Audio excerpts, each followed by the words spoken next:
வணக்கம் நண்பர்களே. இன்னைக்கு நம்ம பார்க்க போறோம் ஹாலிவுட் படம். ஒரு திகில், த்ரில்லிங் அனுபவம், சஸ்பென்ஸ்ல நடக்கும் ஒரு சாதாரண மனிதனோட அசாதாரண பயணம். படத்தின் தொடக்கத்தில் நம்ம ஹீரோ ஸ்கூட்டியில் பக்கா ஸ்டைலா போயிட்டு இருக்கார். அந்த நேரத்துல அவருக்கு ஒரு அறிமுகமில்லாத நம்பர்ல இருந்து ஒரு கால் வருகிறது. அவர் அந்த காலை எடுக்காமலேயே சாலையை கடந்து போயிட்டே இருக்கிறார். அதே நேரத்துல ஒரு கார்ல கும்பல் ஒண்ணு அவரை சுத்தி வளைக்குது. அவங்க அவளோட எச்சரிக்கையா சொல்றாங்க. அந்த கும்பல் அவர் ஷோல்டர்ல வச்சிருந்த அந்த விலைமதிப்பற்ற ஓவியத்தை கேக்குறாங்க. அதுக்கு தர முடியாதுன்னு சொல்லி அவங்க கிட்ட இருந்து எஸ்கேப் ஆக ட்ரை பண்றாங்க.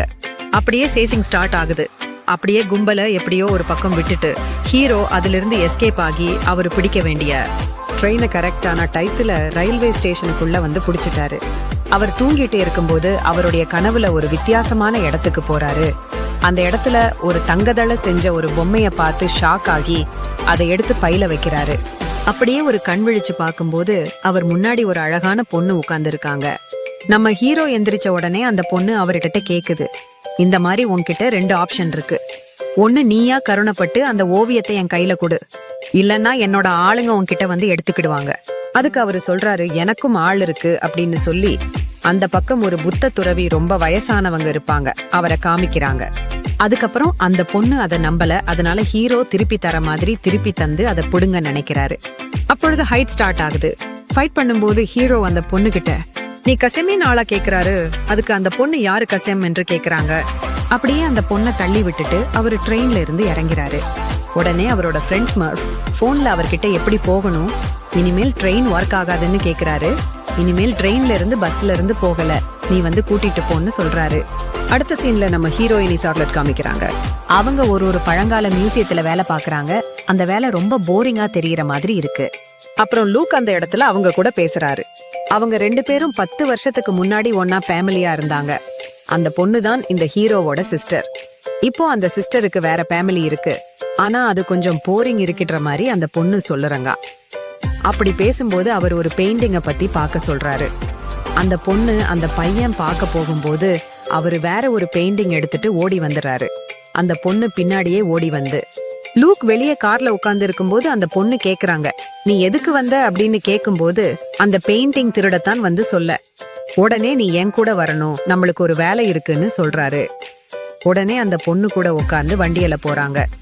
அப்பம்போது போலீஸா அவங்கள துரத்த ஆரம்பிக்கிறாங்க. அவங்க கிட்ட இருந்து தப்பிச்சு ஒரு பெரிய ட்ராக்ல ஏறிக்கிறாங்க. அந்த டேராக்ல ஏறின உடனே அந்த ட்ரிக்ல ஆல்ரெடி உள்ள ஒரு ஆள் இருக்காரு. அவங்க பேரு டேப் மர்ஃபி. இவங்க எல்லாம் இதுக்கு முன்னாடி அவங்க அப்பா கூட ஒன்னு ஒர்க் பண்ணவங்க. இப்போ அந்த மர்ஃபி இதுக்கு முன்னாடி போன்ல பேசும்போது பார்த்தோம்ல, அவர் தான் இவரு. இப்போ அந்த பெயிண்டிங் பின்னாடி ஏதோ இருக்கான்னு பாக்குறாங்க. அப்போ பெயிண்டிங் பின்னாடி எதுவுமே இல்லைன்னு தெரிய வருது. உடனே நம்ம ஹீரோ வந்து எல்லாத்தையும் சாரி கேக்குறாரு. நான் எல்லாத்தையும் சரி பண்ணிடுவேன் என்று சொல்கிறார். உடனே உங்க சிஸ்டர் மேல ஒரு ஸ்ப்ரே அடிச்சு உடனே அவங்க சிஸ்டர் மயக்கம் ஆயிடுறாங்க. இப்போ ஹீரோவோட சிஸ்டர் ஒரு இடத்துல கண் விழிக்கிறாங்க. உடனே மியூசியத்துக்கு வராங்க. மியூசியத்துல எல்லாரும் சந்தேகப்படுகிறாங்க. ஒரு டிடெக்டிவ் வந்து அவங்கள என்கொயரி பண்றாங்க. அதுல உங்களோட பிரதர் மிகப்பெரிய திருடர் சொல்றாங்க. அதனால அவங்கள பத்தி தெரிஞ்ச உடனே எங்களுக்கு இன்ஃபர்மேஷன் பண்ணணும்னு சொல்றாங்க. ஹீரோவோட சிஸ்டரும் உடனே தெரிஞ்சா காட்டி கொடுக்கணும் அப்படின்னு மனநிலை இருக்காங்க. ஹீரோ அந்த பெயிண்டிங்க கூட ரிட்டர்ன் பண்ணி வச்சிட்டாரு. அதனால சிஸ்டருக்கு எந்த ஒரு பாதிப்பும் இல்லை அப்படின்னு சொல்லிட்டு போயிட்டாங்க.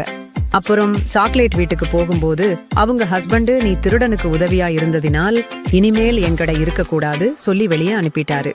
அந்த சிஸ்டர் அவனோட பிரதர் பார்க்க போறாங்க.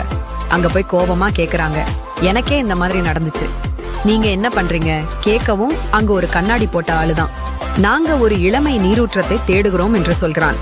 அந்த கண்ணாடி போட்ட ஆளுதான் எல்லாருக்கும் ஸ்பான்சர். பணம் கொடுத்து கூட்டிட்டு போறான். அப்புறம் சிஸ்டர் கேக்குறாங்க, ஏன் இதெல்லாம் எதுக்கு பண்ணணும், உனக்கு என்ன வேணும்னு கேக்குறாங்க. அதுக்கு கண்ணாடி போட்ட ஆளுதான், எனக்கு கேன்சர் இருக்கு, அது சரி செய்யணும்னு சொல்றேன். அதுக்கு அந்த சிஸ்டர் கேக்குறாங்க, அந்த மாதிரி இருக்கணும், உனக்கு எப்படி தெரியும், அது எல்லாம் கட்டுக்கதை அப்படின்னு சொல்றாங்க.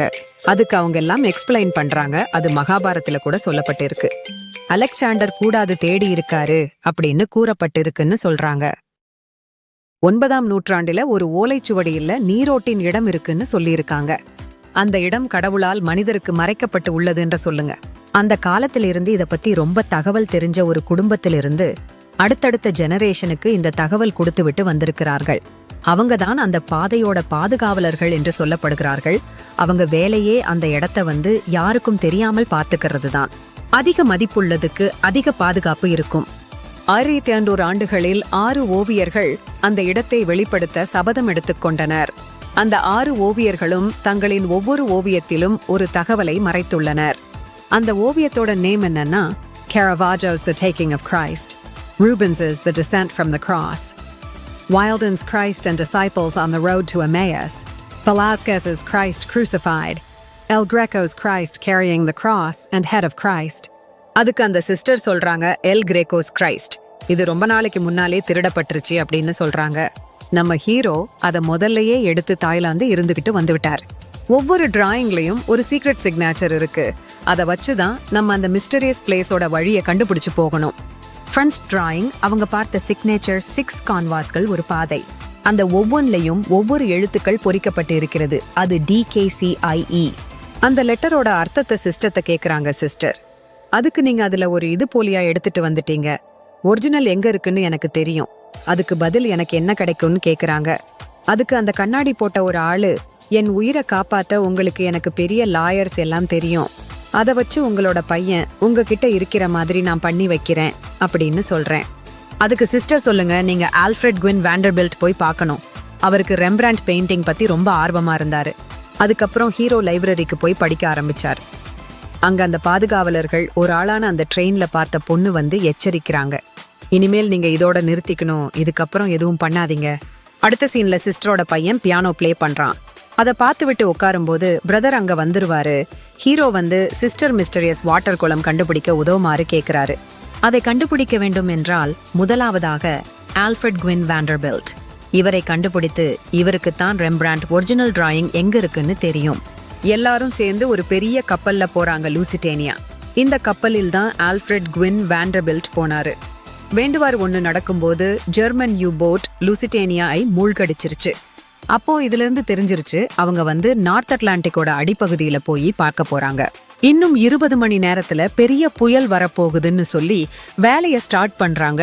லூசிடேனியா இந்த கப்பல்ல ஒரு பகுதியை மட்டும் மேல தூக்கிட்டு வந்துடுறாங்க. அந்த கப்பல்ல ரெம்பிராண்ட் அந்த பெயிண்டிங்கை தேடி ஹீரோவும் அவனோட சிஸ்டரும் போறாங்க. அந்த நேரத்துல ஒரு ஹெலிகாப்டர் அவங்கள நோக்கி ரொம்ப வேகமா வருது. அந்த தகவல் அவங்களால பாஸ் பண்ண முடியல. அவங்க 2 பேர் மட்டுமே அந்த கப்பல்ல தனியா இருக்காங்க. அந்த ஹெலிகாப்டர்ல இருந்து அந்த மிஸ்டீரியஸ் வாட்டர் குளத்தோட பாதுகாவலர்கள் வராங்க. ஹீரோ அண்ட் சிஸ்டரும் 2 பேரும் சேர்ந்து பெயிண்டிங்கை கண்டுபிடிச்சிட்டாங்க. வெளிவரும்போது அந்த கும்பல் அவங்களுடைய வழி மறிச்சு அவங்க கொண்டு வந்த பெயிண்டிங் அபகரிக்க பாக்குறாங்க. 2 பேரும் ரொம்ப நேரமா சண்டை போடுறாங்க. அந்த சண்டையில அவங்க மேல கொண்டு வந்த அந்த கப்பலோட ஒரு பகுதி கப்பலை மிதக்க வச்ச அந்த பலூன் சுட்டதனால உடைந்து கப்பல் மறுபடியும் கடலுக்கு அடியில போக ஆரம்பிக்குது. அது மட்டும் இல்லாம அவங்க வந்த ஹெலிகாப்டர் வேலையும் குண்டுபட்டு அது ரிட்டர்ன் போயிருச்சு. ஹீரோவும் அந்த சிஸ்டரும் அவங்க டீமால காப்பாற்றப்பட்டு அந்த ஓவியத்தை திரும்ப கொண்டு போயிட்டாங்க. அவங்க பஸ்ல சால்வ் பண்ண ஆரம்பிச்சிட்டாங்க. இதுக்கு முன்னாடி சொல்லப்பட்ட 6 in 1 என்பது 1500ஆம் ஆண்டுகளில் மன்னராக இருந்தவர் கிங் ஜேம்ஸ். அவர் ஸ்காட்லாந்தின் மன்னராக இருந்த 6வது ஜேம்ஸ் மற்றும் இங்கிலாந்தில் மன்னராக இருந்த முதல் ஜேம்ஸ். இவர் ஒரு ஆளுதான் 2ற்கும் மன்னராக இருந்தார்.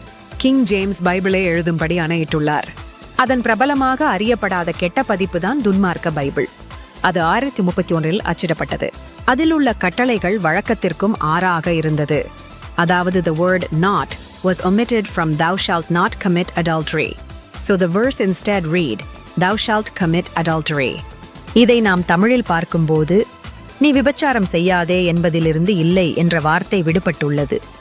எனவே வசனம் அதற்கு பதிலாக நீ விபச்சாரம் செய்யாதே என்று கூறுகிறது. அது மிஸ்டேக் இல்ல, அந்த பைபிள் தான் மிஸ்டீரியஸ் வாட்டர் குளத்துக்கு போற பாதை கண்டுபிடிக்கிறாங்க. துன்மார்க்க பைபிள் அது எங்க இருக்குன்னு ஹீரோக்கு தெரியும். உடனே அந்த இடத்துக்கு டிடெக்டிவ் போலீஸோட வந்துட்டாரு. அவங்க மேல குற்றச்சாட்டு வைக்கிறாங்க. 4 வெவ்வேறு கண்ட்ரியிலிருந்து திருடியதற்காக அவங்கள அரசு பண்ணணும்னு சொல்றாங்க. அதே டயத்துல அந்த கும்பல் வந்துடுறாங்க. அவங்க அந்த போலீஸ் செய்யும் அந்த ஹீரோவோட குழுவையும் பனை கைதியை வச்சு விடுகிறாங்க. இந்த கும்பல் தான் ஃபர்ஸ்ட் சீன்ல ஹீரோவோட சேச்சிங் சீன் கூட இருந்தவங்க. இந்த கும்பலோட பாஸ்டர் இருந்து ஹீரோ ஒரு ஓவியத்தை திருடிட்டு வந்தாரு. இப்போ ஹீரோ அவங்க கிட்ட வியாபாரம் பேசி ஹீரோவோட குழுவில இருக்கிற எல்லாத்தையும் வெளியே அனுப்பி விடுறாரு. அப்புறம் போலீஸுக்கு கேங்குக்கும் சண்டைய ஆரம்பித்து விடுகிறாரு. அவங்க 2 கும்பலுக்கு சண்டை போடுற நேரத்துல ஹீரோ அங்கிருந்து எஸ்கேப் ஏறாரு, அவங்க குழு கூட சேர்ந்து. லூக்குக்கு திரும்பியும் ஒரு கனவு வருது. அந்த கனவுல அவர் அந்த யூத் மிஸ்டரியஸ் வாட்டர் குடிக்கிற மாதிரி. வியனாலா உள்ள ஆஸ்திரியா லைப்ரரிக்கு போறாங்க. ஹீரோவோட குழுக்கள் எல்லா லைப்ரரிக்குள்ள நுழையிறாங்க. அவங்களுக்கு அந்த பைபிள் கிடைக்குது. அதே நேரத்துல அந்த பொண்ணோட கேங் வந்து லைப்ரரி முன்னாடி இறங்கிட்டாங்க. இப்போ அவங்க உள்ள வந்து எல்லாத்தையும் செக் பண்ணி தேடிக்கிட்டே இருக்காங்க ஹீரோ குழு எங்க இருக்குன்னு. அப்போது ஹீரோ வந்து அவங்க கண்ணுல பட்டுடுறாரு. 2 பேருக்கும் சண்டை போடுறாங்க. ஹீரோ அந்த பொண்ணு அடிச்சு போட்டு உள்ள வரவும் அவங்களுக்கு இதுவரை எந்த குழுவும் கிடைக்கல. அதனால அந்த பைபிளை எடுத்துட்டு போறாங்க அனுமதி இல்லாம. ஹீரோ குழுக்கள் அப்படியே அவங்களோட தங்கி இருக்கிற அறைக்கு போறாங்க. அங்க அந்த பஸ்ல சால்வ் பண்ண நினைக்கிறாங்க. அது 7 நம்பர் இருக்கு. அந்த நம்பர் வந்து நம்பர் இல்ல, அது ஒரு மியூசிக் லெட்டர்னு சொல்லி அந்த ஒரு பையன் கண்டுபிடிக்கிறான். அந்த மியூசிக் லெட்டரை வச்சு மேப்பை கண்டுபிடிக்கிறாங்க. அந்த மேப் காட்டுற வழி எந்த ஊருன்னா எகிப்து. அப்புறம் உங்க கிப்டுக்கு கிளம்புறாங்க. ஹீரோவுக்கு திரும்பவும் கனவு வருது. அவர் முதல் கண்ட கனவுல பார்த்த தங்க கலர் தட்டு மாறி இருக்கிறது. எடுத்து பைக்ல வச்சார். இல்லல, இப்போ ஒருத்தர் வந்து அப்படியே இழக்கிறாரு. அவரும் மம்மிய மாட்ட மாதிரி ஒரு கனவு. இங்க வேற ஒரு சீனை காட்டுறாங்க. இதுல ஹீரோவோட சண்டை போடுற அந்த பொண்ணு ஒரு வயசான ஆளு கூட பேசிட்டே இருக்காங்க. உங்க எல்லாருமே சேர்ந்துதான் அந்த நீரூற்ற பாதுகாக்கிறாங்க. மனிதர்கள் யாராவது அதை நெருங்காமல் காவல் காத்து கண்டிருக்கிறார்கள். அது மிகவும் சக்தி வாய்ந்ததாகவும் மனிதர்களுக்கு அப்பாற்பட்டதாகவும் இருப்பதாக பேசிக் கொண்டிருக்கிறார்கள். அப்போது அந்த வயதானவர் அந்த பெண்ணிடம் ஒரு கீ மாதிரி ஒரு பொருளை கொடுக்கிறார். ஹீரோவோட சிஸ்டர் ஹீரோவை கவனமாக இருக்க சொல்கிறார். ஏனென்றால் அவருடைய அப்பா ஹீரோவின் கனவில் வரும் அந்த கோல்டன் சன் முகமூடியை அவர் தொடவில்லை. அவர் சொன்னது, உன்னால் விளக்க முடியாததை அனுபவிக்க மட்டுமே முடியும் என்றார். அடுத்த சீனல்ல பிரமிட் வந்துடுறாங்க. அவங்க பிரமிட் உள்ள போய் சீக்ரெட் வழியை கண்டுபிடிச்சு உள்ள போறாங்க. அப்போது வெளியே டிடெக்டிவ் அவங்களோட குழுவோட வந்துட்டாரு. வந்த உடனே அவங்களுக்கும் ஹீரோவோட குழுக்களுக்கும் சண்டை ஆரம்பிக்குது. 2 பேரும் மாத்தி மாத்தி பயர் பண்ணிட்டாங்க. ஹீரோ பிரமிட் உள்ள சிகரெட் வழியா போய் ஒரு கதவு கண்டுபிடிச்சாங்க. அந்த கதவை திறக்கிறதுக்கான வழியை தேடிக்கிட்டே இருக்காங்க. அந்த நேரமும் அந்த பொண்ணோட குரூப்பும் வந்துடுறாங்க. அந்த பக்கம் இவங்க தான் அந்த பாதையோட பாதுகாவலர்கள். அந்த கண்ணாடி பர்சன் அதை உடைக்கணும்னு சொல்லி எல்லாத்தையும் உடைக்க ட்ரை பண்றான். அந்த ஹீரோ ஆண்ட் சிஸ்டர் உங்களுக்கு எக்ஸ்பிளைன் பண்றாங்க, இது உடைக்க முடியாது. பிரமிடு பண்ணது மிகப்பெரிய ஆர்கிடெக்சரால அவங்க. இன்டெலிஜென்ட் இது திறக்கணும்னா ஏதாவது ஒரு வழி இருக்கும், அதை கண்டுபிடிங்க அப்படின்னு சொல்றாரு. அது கேட்காம அந்த கண்ணாடி பர்சன் அதை உடைக்க ட்ரை பண்றான். அந்த சிஸ்டரோட பையன் ஒரு தட்டு மேல தாளத்தை தட்டுகிறான். அது அதிர்வலைகளை உருவாக்கிறது. அந்த அதிர்வால அந்த கதவு ஈஸியா திறந்துருது.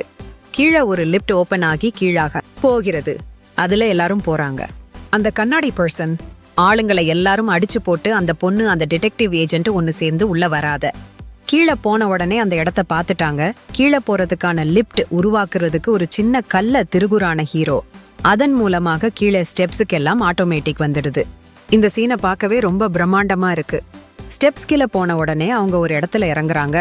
அதுக்கான கதவும் திறக்குது. அதுக்கு கீழே போறாங்க. கீழே போனதும் கண்ணாடிக்காரன் ரொம்ப குதர்க்கமாக பேச ஆரம்பிச்சிடுறேன். அவ ஹீரோவை சூட் பண்றான். அதுக்கப்புறம் அது ஒரு கமாடிட்டியா மாத்தி நான் இதை செல் பண்ண போறேன்னு சொல்றான். ஹீரோவும் வேற வழி இல்லாம பஸ் ஸ்டால தண்ணீர் பக்கம் நடந்து போறாரு. அந்த கண்ணாடி பர்சன் சுட்டு அந்த ஹீரோவோட உடம்புல இருந்த காயும் தன்னாலே குணமாயிருச்சு அந்த புனித நீரால. அந்த நீரை குடிக்க போகும்போது அந்த ஹீரோவுக்கு பிடிச்ச ஆளோட ஆத்மா அவனுக்கு தெரிஞ்சது. அவர் அந்த தண்ணீரை குடிச்சா அவங்களோட உடம்புல இருந்து சக்தி இவருக்கு வந்துரும். அதனால அந்த தண்ணீரை குடிக்காமல் வந்து விட்டார். அந்த கண்ணாடி பர்சன் அந்த தண்ணீரை குடிக்க ஆரம்பிச்சதும் அவன் செல்பிஸாக இருப்பதால அவனோட உருவத்திலிருந்து சக்தி அவனுக்கு. அந்த பொண்ணு கையில இருந்த சாவி இந்த மொத்த இடத்தோட க்ளோசிங் டோர். அவ கையில உள்ள சாவியை வச்சு கதவை திறந்து பெல் அடிச்சதும் எல்லா கதவும் மூட ஆரம்பிச்சிருச்சு. அந்த பொண்ணு எல்லாரும் பத்திரமா வெளியே வந்துட்டாங்க. அந்த பொண்ணு ஹீரோ கிட்ட தண்ணீரை எடுத்துட்டு குடிக்காம வர்றது ரொம்ப ஆள்கள் கம்மிதான் அப்படின்னு சொல்லுற எல்லாரும் பத்திரமா வெளியே அவங்கவங்க இடத்துக்கு போறாங்க. இதோட படம் முடிஞ்சு படம் எப்படி இருந்ததுன்னு கீழே கமெண்ட் பண்ணுங்க.